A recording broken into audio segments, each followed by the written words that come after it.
अच्छी सेहत सभी की चाहत होती है। अगर आपकी सेहत अच्छी है, आप हेल्दी हैं, तो जीवन में कुछ भी हासिल कर सकते हैं। आज हम 21वीं सदी में हैं और ग्लोबल वार्मिंग और प्रदूषण के कारण बहुत सारे लोग गंभीर बीमारियों का शिकार हो रहे हैं, जिसमें से एक है अस्थमा। एक रिपोर्ट के अनुसार हर साल भारत में 20 मिलियन लोग अस्थमा से पीड़ित हो जाते हैं। आज सेहत मंत्र में अस्थमा से जुड़ी समस्याएं और उसके निदान के बारे में हमें बताएंगे जाने माने डॉक्टर M.K. सिंह।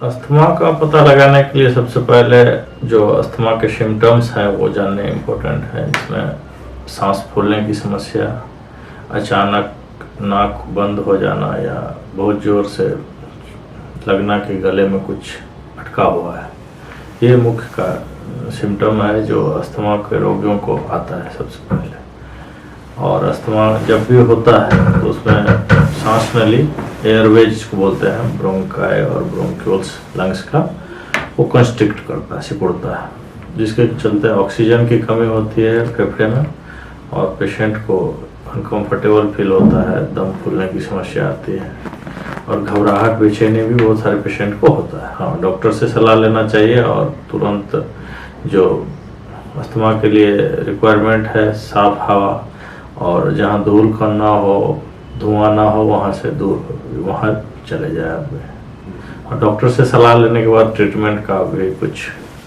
सॉल्यूशन होता है।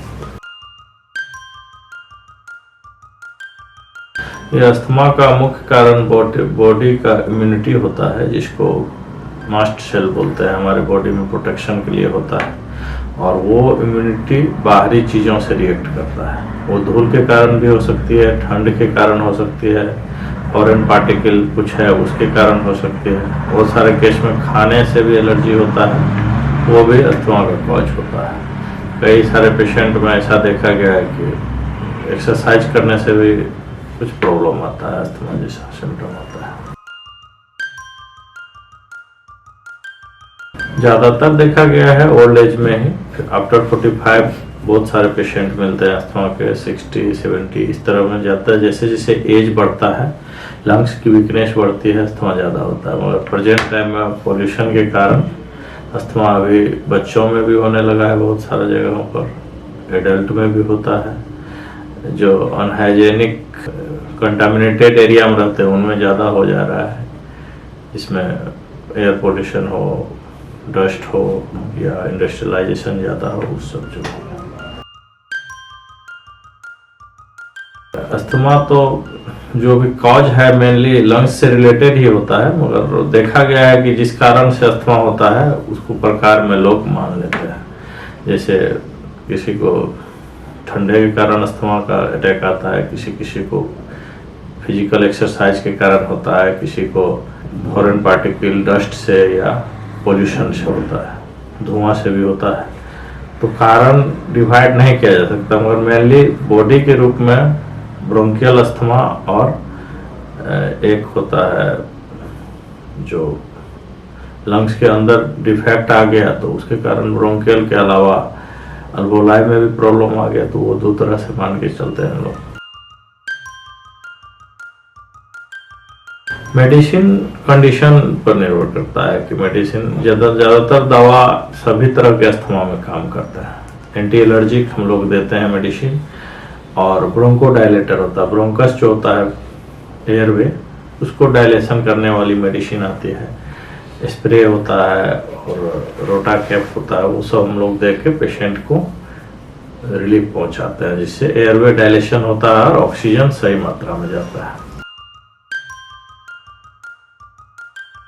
एलोपैथ से ज़्यादातर अस्थमा का ट्रीटमेंट हो जा रहा है। बहुत सारे इन्हेलर्स हैं, उसके अलावा अभी इम्यूनोग्लोबुलिन इंजेक्शंस आए हैं, वैक्सीन्स, जो इम्यूनिटी को रिपेयर करते हैं, लंग्स का कैपेसिटी बढ़ा देते हैं, तो उनसे पेशेंट ठीक रहते हैं। ज़्यादातर अस्थमा के पेशेंट में इम्यूनोग्लोबुलिन ई और एम का डिफेक्ट आता है, जो मास्ट सेल स्टेबलाइजर के कारण बॉडी में सूजन पैदा करता है सांस नली में। उसको कम करने के लिए मेडिसिन अभी प्रेजेंट में आ गया है और वो कारगर है। जितने भी अस्थमा के पेशेंट हैं, अगर वो अंडर 60 हैं, उनका ट्रीटमेंट पॉसिबल है एलोपैथी से। और बहुत सारे पेशेंट ठीक किए हैं हमने। 500 से ज़्यादा पेशेंट जिनको बहुत पुराना अटैक आता था अस्थमा का, वो लोग ठीक हैं। योगा भी बहुत अच्छी चीज़ है।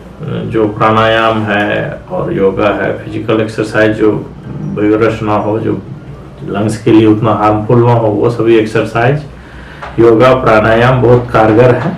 ये भी करने चाहिए पेशेंट को, क्योंकि बॉडी का फिजियोलॉजिकल सिस्टम ठीक रहता है योगा से।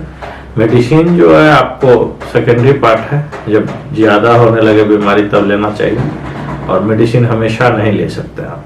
तो जब तक मेडिसिन का रिक्वायरमेंट होता है लीजिए, उसके अलावा बाकी टाइम में योगा और जो भी सपोर्टिव चीज़ें हैं वो करनी चाहिए, उससे ठीक रहता है। इन्वायरमेंटल प्रॉब्लम रहता है तो उसे इन्वायरमेंट से दूर रहना चाहिए जिससे अस्थमा का अटैक आता है। ज़्यादातर पुरुषों में ही देखा जा रहा है, महिलाओं में रेयर केस में रहता है।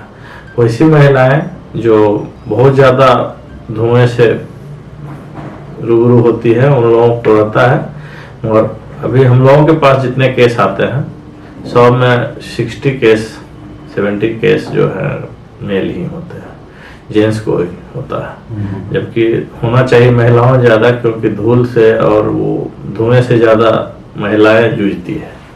फिर भी ज़्यादातर केस जेंट्स में ही देखा जा रहा है। टेंशन्स वगैरह से भी कुछ अस्थमा के अटैक आते हैं, और जो मेंटली टेंशनाइज लोग हैं उन लोगों को हार्ट की प्रॉब्लम, अस्थमा या सांस फूलने की समस्या आ सकती है, ऐसा देखा जाता है।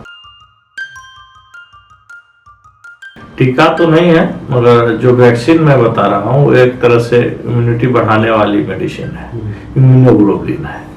उसको टीका ही समझ लीजिए। 2 4 6 लगातार लगने से लंग्स का कैपेसिटी बढ़ता है, उसका जो एयरवे को कंस्ट्रिक्ट करने का जो मास्ट सेल का स्पीड है वो घट जाता है। तो उसके बाद पेशेंट कंफर्टेबल रहते हैं, ऑक्सीजन प्रॉपरली लंग्स में जाता है।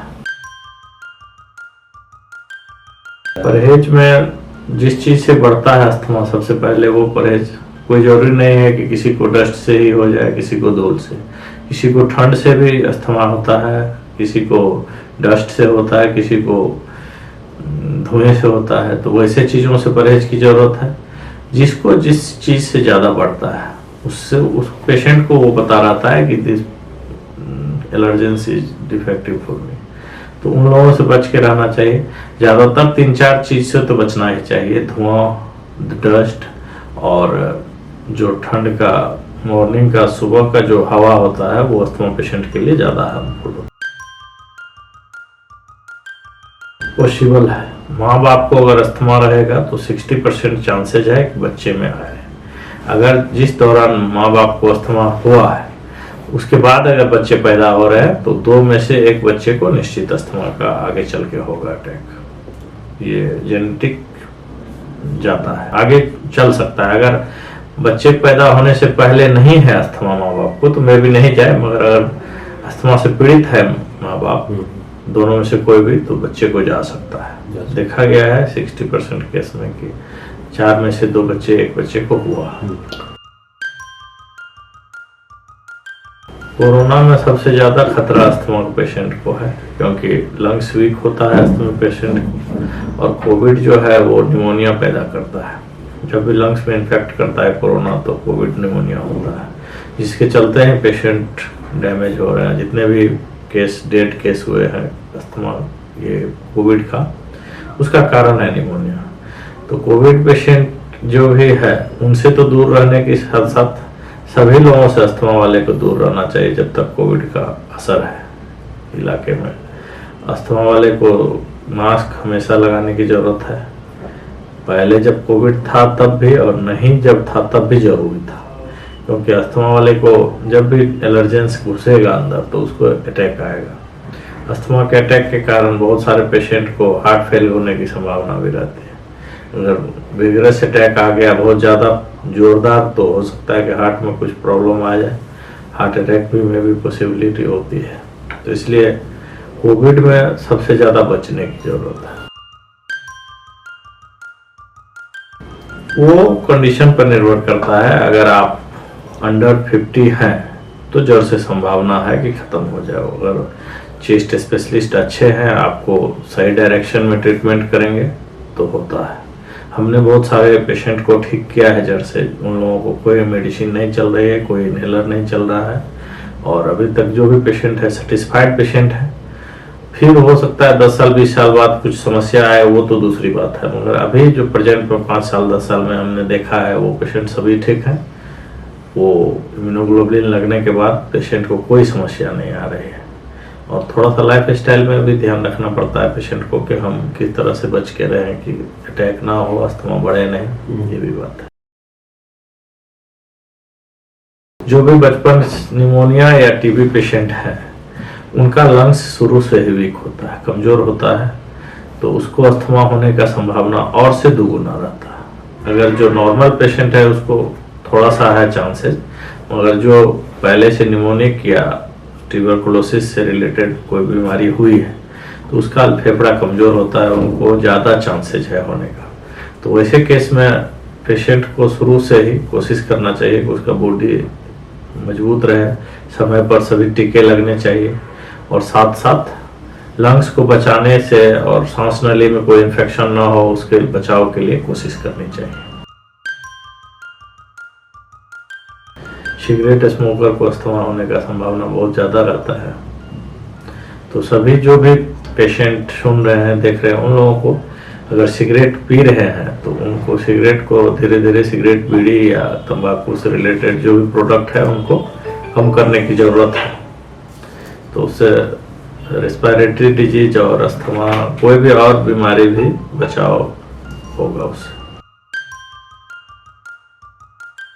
अस्थमा से बचने के लिए मास्क यूज कीजिए, और फिजिकल एक्सरसाइज, फिटनेस, योगा, ये भी जरूरी चीज़ें हैं। लाइफ स्टाइल को नॉर्मल रखिए। जो भी टॉक्सिक चीज़ है खाने में, टॉक्सिक मटेरियल, मसाले और ड्रिंक्स वगैरह जो भी है, सिगरेट वगैरह, उनको कम यूज करें या नहीं करें तो ज़्यादा बेहतर है।